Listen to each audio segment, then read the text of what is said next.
Selamat siang, perkenalkan nama saya Reza Farulika dengan NIM 64221847. Di sini saya akan mempresentasikan analisis jurnal yang berjudul Analisis Penyusunan Anggaran Penjualan pada PT Indofood.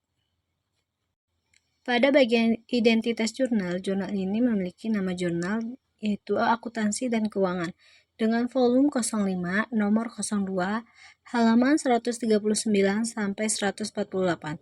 Tahun penerbitannya itu dari bulan Juli sampai Desember 2023. Judul jurnalnya itu Analisis Penyusunan Anggaran Penjualan pada PT Indofood.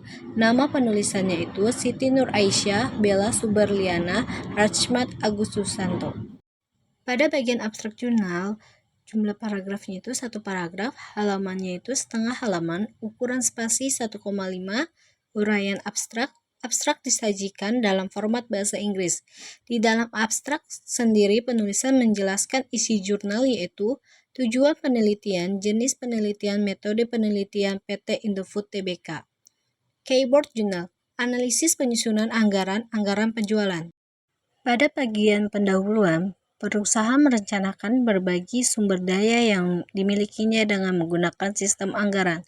Dalam menjalankan kegiatannya, anggaran juga merupakan alat kontrol dan pengukuran pelaksanaan pekerjaan yang telah dilakukan dan merupakan hal penting untuk menyusun perencanaan, koordinasi, dan kontrol untuk semua kegiatan yang ada di dalam perusahaan. PT Indofood Sukses Makmur, Tbk merupakan perusahaan besar di Indonesia yang mampu menguasai pasar dengan sistem produksi yang terintegrasi. PT Indofood mempunyai strategi untuk program-program yang menarik pasar seperti strategi penetrasi pasar, strategi pengembangan pasar, dan strategi pengembangan produk. PT Indofood dalam menyusun anggaran menggunakan metode top-down, yaitu di mana anggaran penjualan ditetapkan sendiri oleh pimpinan dan anggaran inilah yang dilaksanakan tanpa keterlibatan bawahan di dalam penyusunan. Tinjauan teoritis dan hipotesis menurut Nafarin, anggaran adalah rencana tertulis mengenai kegiatan suatu organisasi yang dinyatakan secara kuantitatif untuk jangka waktu tertentu dan umumnya dinyatakan dalam satuan uang, tetapi dapat juga dinyatakan dalam satuan uang atau jasa.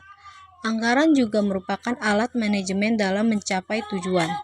Menurut Anthony dan Govindarajan 2007, karakteristik anggaran memiliki ciri sebagai berikut.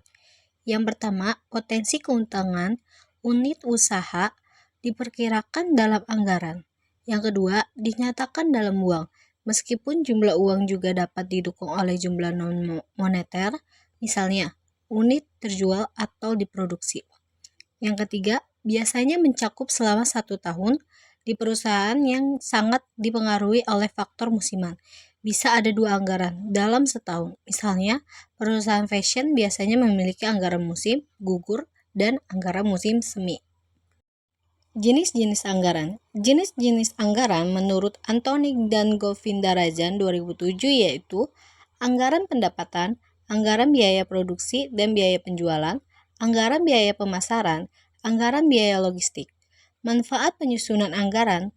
Manfaat penyusunan anggaran menurut Hansen dan Mowen 2009 yaitu membuat para pimpinan untuk melakukan perencanaan, menyediakan informasi yang dapat memperbaiki pengembalian keputusan, menyediakan standar evaluasi, penilaian kinerja. Metode penelitian. Yang pertama, teknik pengumpulan data. Teknik pengumpulan data, metodologi pengumpulan data yang digunakan oleh penulis dalam studi ini, yaitu dengan melakukan observasi dan melakukan wawancara. Penulis membutuhkan beberapa data tentang profil PT Indofood Tbk dan struktur organisasinya, sementara metode observasi digunakan penulis, yaitu dokumen dari perusahaan dan data tambahan. Tipe data. Data yang digunakan oleh penulis di data primer dan data yang digunakan dalam penelitian ini sekunder. Dan data awal yang dikumpulkan oleh penulis, misalnya laporan keuangan, neraca, dan keuntungan keuangan yang dimiliki, sementara data sekunder berupa sejarah PT Indofood Tbk, struktur organisasi, tugas dan fungsi, serta data lainnya. yang disimpan oleh pihak-pihak yang terkait dan juga buku yang digunakan oleh penulis untuk mendukung proses penelitian mereka. Analisis data. Teknik analisis data yang digunakan penulis dalam studi ini. Metode analisis data deskriptif kuantitatif yang berarti memberikan penjelasan tentang analisis penyusunan rencana penjualan PT Indofood Tbk. Hasil dan pembahasan. Hasil penelitian PT Indofood merupakan perusahaan yang kegiatan utamanya bergerak di bidang industri pengelolaan makanan, terutama pada bidang makanan, minuman, dan produk olahan lainnya, minyak nabati, gandum, tepung, dan lain-lain. Yaitu skema sistem produksi PT Indofood Tbk, pengelolaan pertanian atau perkebunan. Pengelolaan hasil pertanian atau perkebunan menjadi bahan baku, dikirim ke pabrik PT Indofood Tbk, pengelolaan bahan baku jadi produk, penelitian produk, dan memenuhi persyaratan. Biaya produksi sebesar 49.650.036 juta pada tahun 2017 dan 55.188 juta pada tahun 2018. Sedangkan pada tahun 2019 sebesar 57.5.978 juta. Dapat kita simpulkan bahwa biaya produksi selalu meningkatkan dari tahun ke tahun. Hal ini dapat disebabkan oleh beberapa faktor. Yang pertama, jatuhnya nilai tukar atau devaluasi mata uang dalam negeri terhadap mata uang asing. Yang kedua, inflasi di luar negeri, khususnya di negara mitra dagang, juga meningkatkan harga barang dan produk dari luar negeri. Yang ketiga, ketidakstabilan antara jumlah tenaga kerja dan permintaan barang produksi menyebabkan pemerintah menaikkan harga produksi. Pembahasan. Berdasarkan data yang penulis miliki, PT Indofood Tbk masih memperhitungkan penjualan tahun sebelumnya sebesar pada saat menetapkan anggaran dan menghitung tersebut dengan menggunakan metode estimasi anggaran penjualan yang benar. Namun, yang terjadi pada PT Indofood Tbk mempunyai selisih yang cukup tinggi dari tahun ke tahun, dan realisasi yang terjadi pada PT Indofood Tbk juga sebesar mengingat proporsi yang ada sebesar masih cukup tinggi. Pembahasan berdasarkan data yang penulis miliki, PT Indofood Tbk.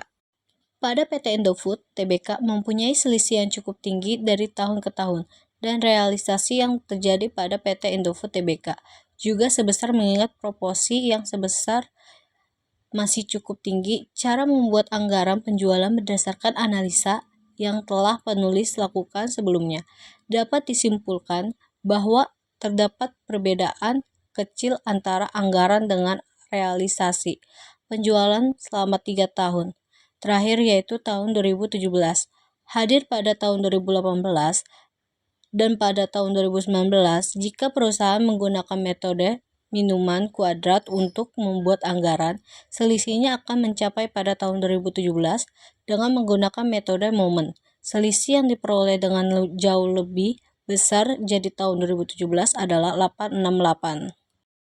2. Perhitungan biaya operasional PT Indofood Tbk 2017 sampai 2019. Biaya operasional tahun 2017 sebesar 13.495.91 miliar. Biaya operasional tahun 2018 sebesar 14.584.388 juta. Dan biaya operasional tahun 2019 sebesar 15.672.678 juta. Oleh karena itu, biaya operasional perusahaan PT dapat dikatakan 1. Makanan India selalu meningkat dari tahun ke tahun. Hal ini disebabkan oleh beberapa hal, antara lain, yang pertama, kenaikan biaya produksi, yang kedua, biaya permintaan meningkat. Kesimpulan, setelah melakukan penelitian pada PT Indofood, maka penulis mencoba menarik kesimpulan serta memberikan saran yang sekiranya dapat bermanfaat sebagai masukan bagi PT Indofood itu sendiri. Dari pembahasan data dapat dilihat bahwa titik awalnya ditentukan oleh ulasan yang diharapkan dapat dilakukan dengan adanya segmen sebelumnya. Bisa ditarik kesimpulan bahwa data penjualan PT Indofood Tbk periode 2017 sampai 2019 memiliki pertambahan tiap tahunnya. Semakin banyak produk yang diproduksi suatu perusahaan berkontribusi terhadap permintaan konsumen, maka penjualan perusahaan tersebut akan semakin meningkat. Sekian presentasi mengenai analisis jurnal yang telah saya sampaikan. Mohon maaf jika masih ada kekurangannya. Saya ucapkan terima kasih. Selamat siang.